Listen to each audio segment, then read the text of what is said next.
Di po ba?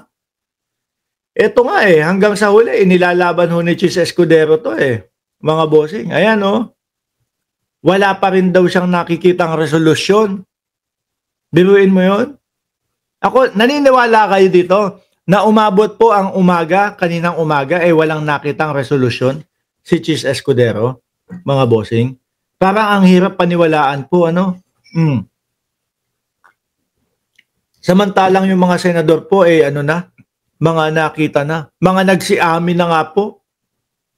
Sabi ni Bullet, yap, kala ko ba bloodbath o money bath, makita kung saan dinala ang pera. Yan pa yung sinasabi nila. Sinasabi ng Vice Presidente, ready ako, gusto ko ng bloodbath. Pero bakit parang ngayon nag-iiyakan?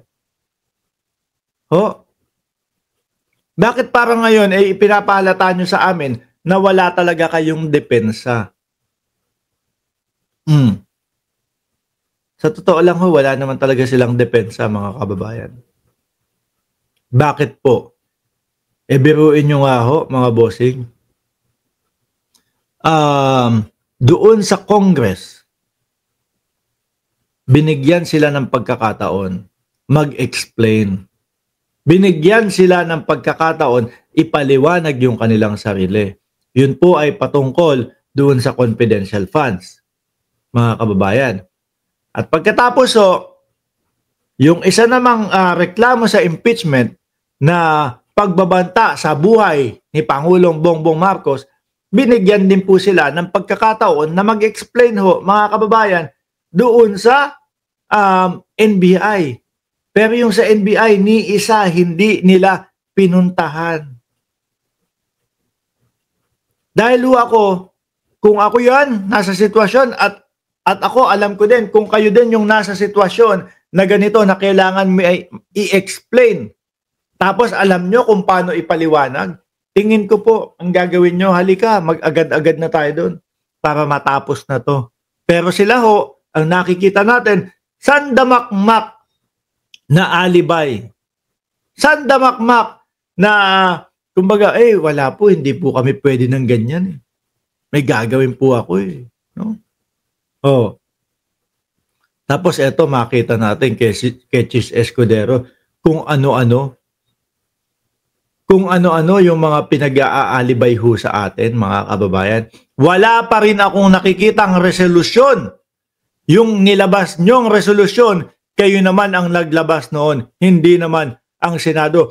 Pero mga kababayan, nung lumabas yung resolusyon na yon, mga bossing, umamin na agad-agad si Bato de la Rosa.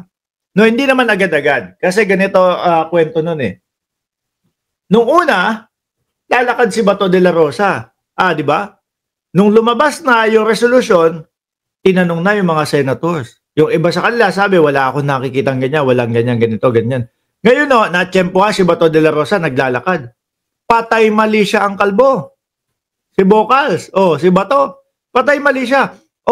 Meron ba? Ganon. Kaya lang merong mga magagaling na supporter ni Pangulong Bongbong Marcos, na supporter ng gobyerno, magagaling pong maghagilap kung saan po nanggaling at kung sino po ang gumawa nung draft na resolution na yon. Nahalo kayo, mga boss. Nakita po, mga boss, na yung staff ni Bato de la Rosa ang huling nag-save. Wala na silang magagawa. Ba't adan? Wala silang magagawa, kundi aminin na Talagang sanay itong mga ito sa mga tagu-taguan, sa mga ganitong diskarte. Yon, Chis, hindi mo ba narinig iyong balita na yon? Na umamin si Bato de la Rosa na sa kanya galing at sa opisina niya galing yung resolution na yon. Tapos eto, Hunyo 9, ngayon pong Monday, magsasalita si Chis Escudero na hindi niya pa din alam yung resolusyon, wala pa ding nakikitang resolusyon. Di ba, Neng Gigi? Oh, kayo naman ang naglabas noon, hindi naman ang Senado. Pero may pag-amin na ang isa sa senador na sa opisina niya galing yun. Cheese. Diba, hanggat walang pinapile, wala kaming maaaksyonan or inaksyonan, sabi ho ni Cheese Escudero, mga kababayan. O eto, Cheese, may isa pa akong papakita sa iyo.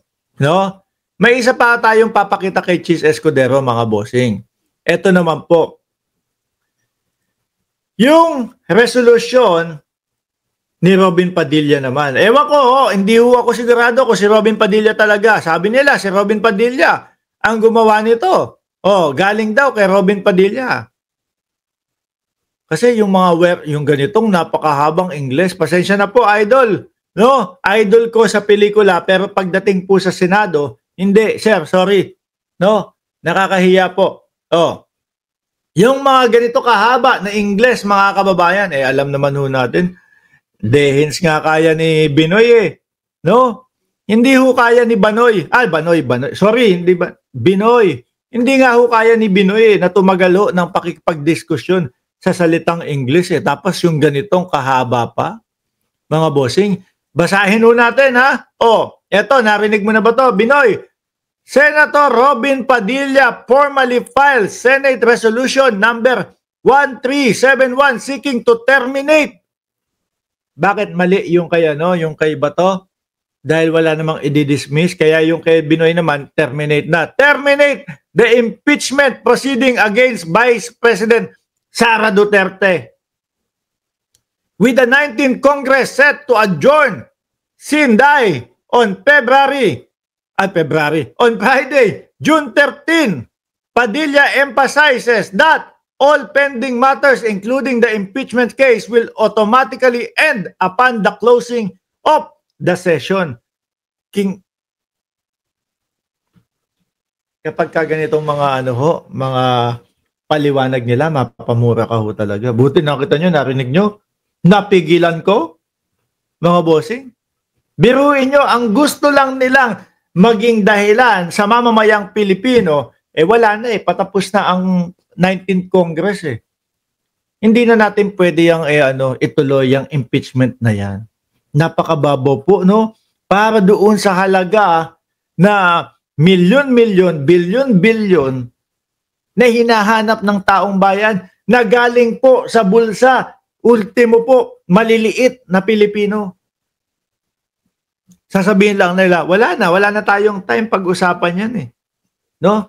Tapos na ang 19th Congress Hindi na uubra Ganun lang po sila, mga bossing. Nakakasama man ng loob, mga kababayan, pero